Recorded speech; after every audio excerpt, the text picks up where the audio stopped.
Welcome to another episode of Sitting with Shay. Today's segment focuses on financial literacy, but for the youth. We're diving into the world of money management, and we have a special guest with us today, Prince Dykes, an accomplished author and finance expert. So get ready to discover the transformative power of financial education as we explore investment strategies, wealth management, and invaluable lessons. And this is for your children. So get them near the TV.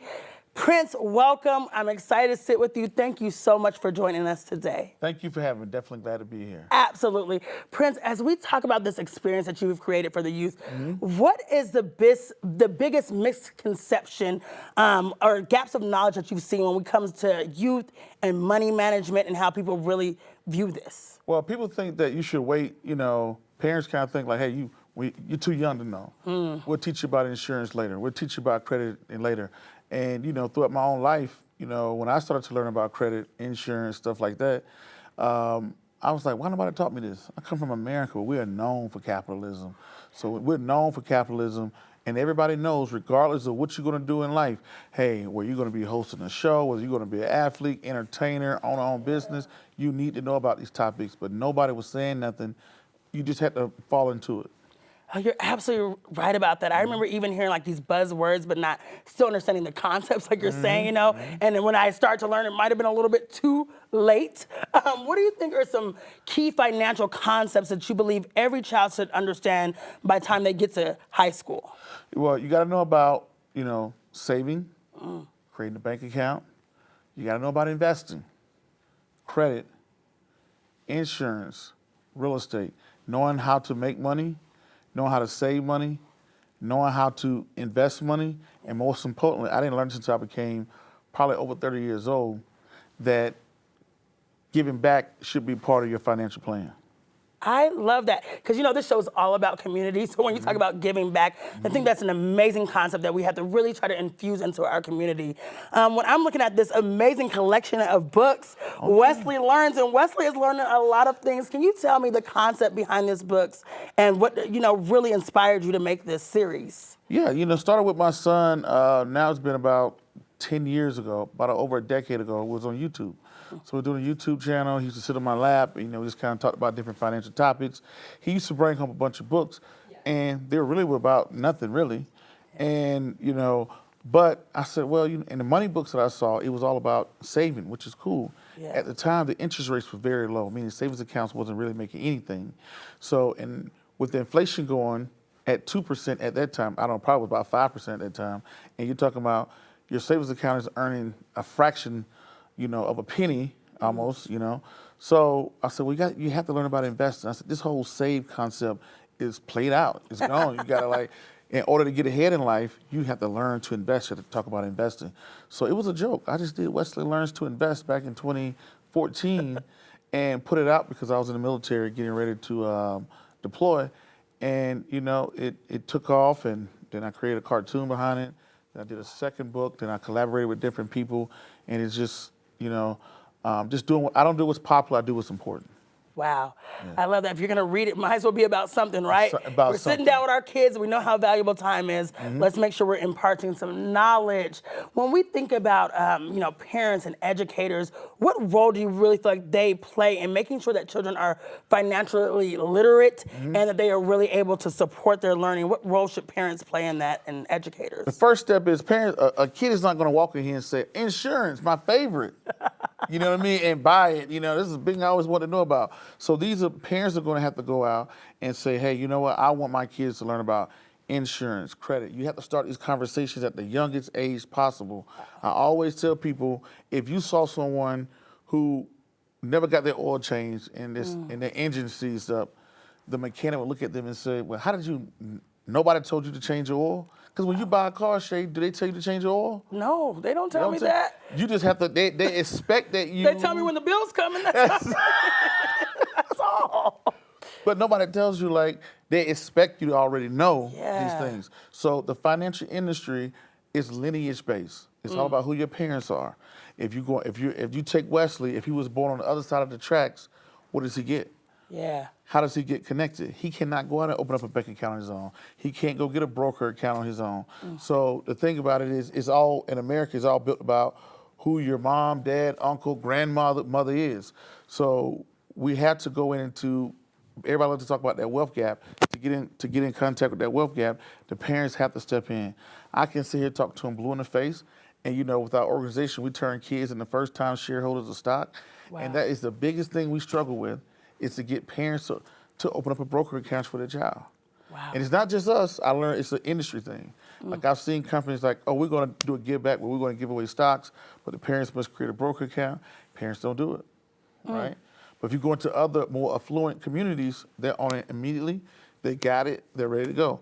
But in our community, we're still working at it. Yeah. You have to take one step at a time. But our ultimate goal is to take it away from the parents and to put it into the hands of a school or organization, to take the custodianship away.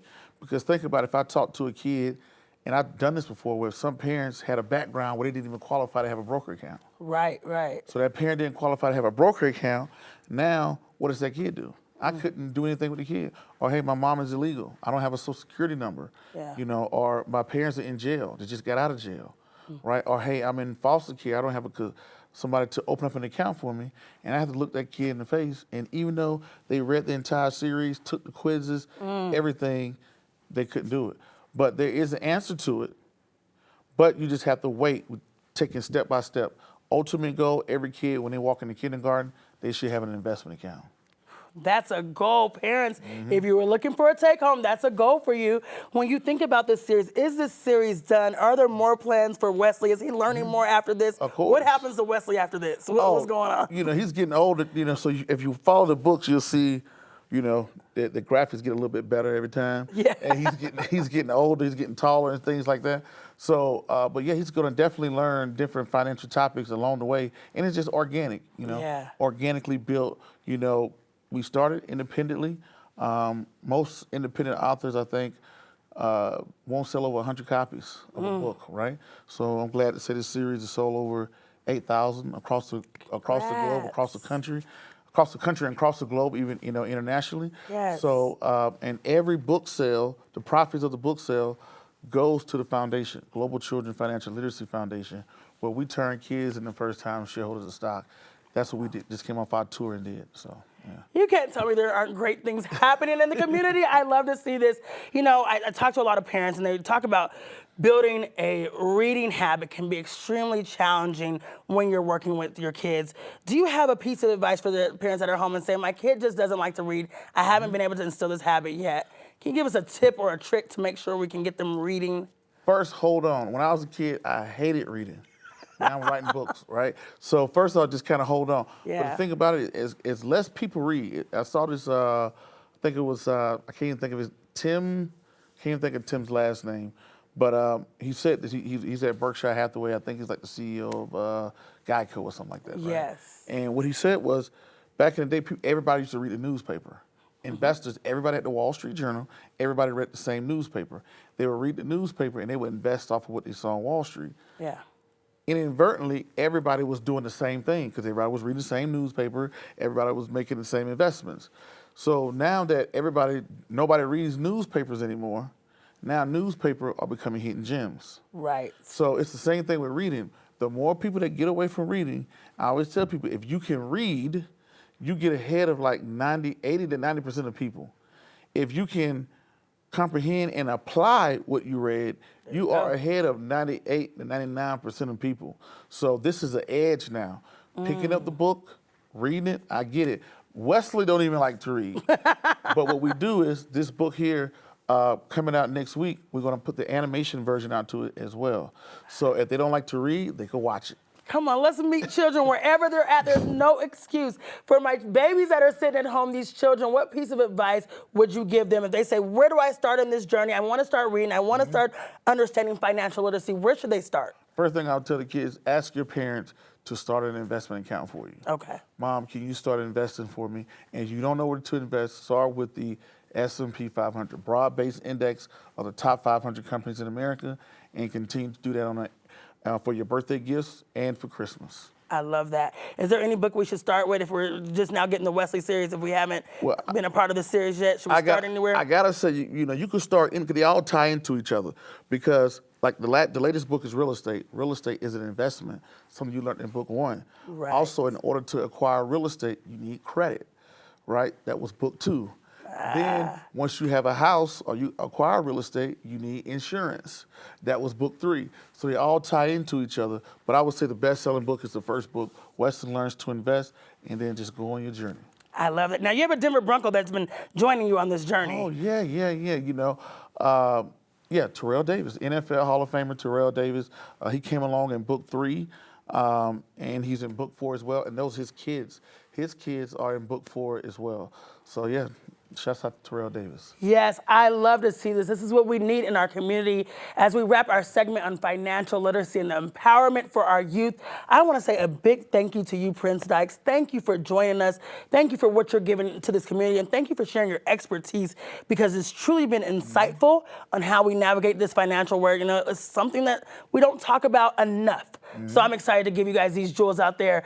My young readers, remember, the journey to financial success, it starts now. Whenever you pick up that book, it starts with knowledge, so keep learning, keep growing, and stay tuned to Sitting with Shay J, where we have more inspiring conversations right here on 9 News.